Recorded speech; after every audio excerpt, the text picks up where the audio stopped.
When I heard this was being made into a movie, I knew I was going to hate it. When I knew it was coming out, I wasn't going to watch it because I knew I was going to hate it.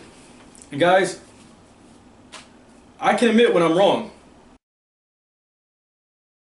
So if you're here, you know how the story goes, and if you're here and you don't know how the story goes, let me give you a quick little run through of how this goes. It's about a 27-year-old billionaire male who ends up getting into some kind of relationship with a college student in a stage of steel. So the movie starts off with Christian Grey. He's getting dressed and he's going into work. He's looking really sharp. He knows how to dress, and in a stage she doesn't know how to dress.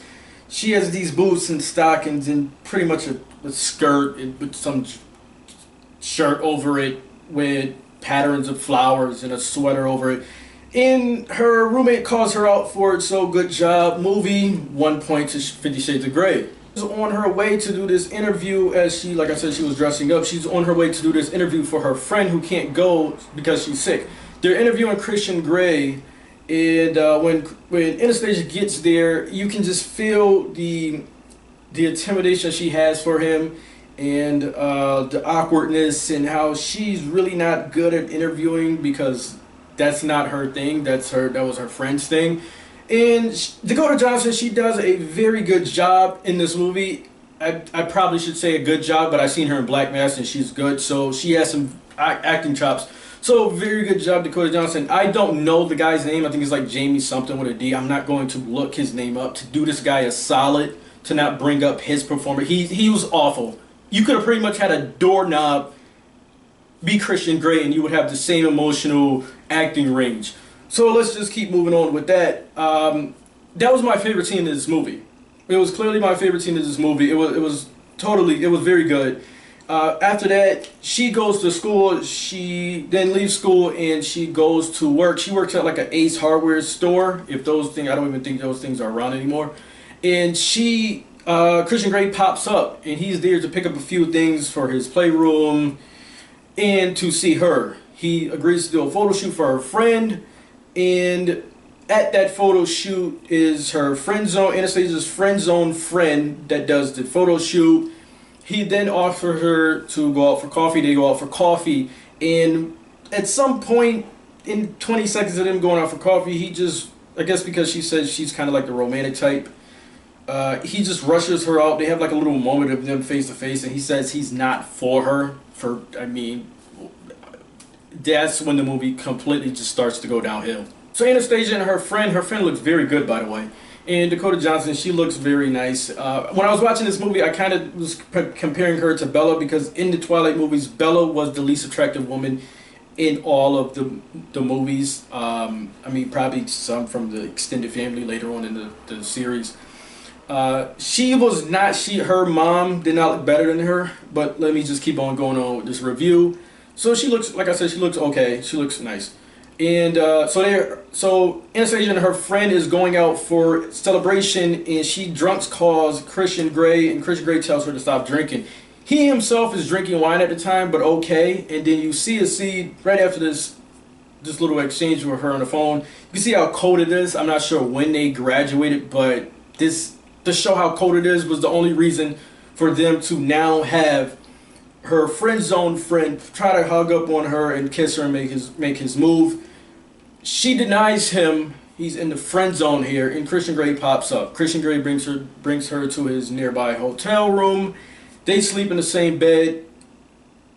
He comes out of left field with a few things of talking about wanting to bite her lip, and if we would have done anything, you wouldn't be walking. A lot of stuff from left field. He sends her home, tells her that he'll pick her up for dinner after she gets out of work. He picks her up. They go to her house. 30 minutes. At the 30-minute mark, she has seen his playroom. At the 43-minute mark, she has told him she's a virgin. At the 45-minute mark, they've had sex. At the 47-minute mark of this movie, they've had sex twice. This movie is 2 hours and 5 minutes long. There's no point for this movie to go on. Everything after that is cheesy dialogue, bad acting, plot holes in the story.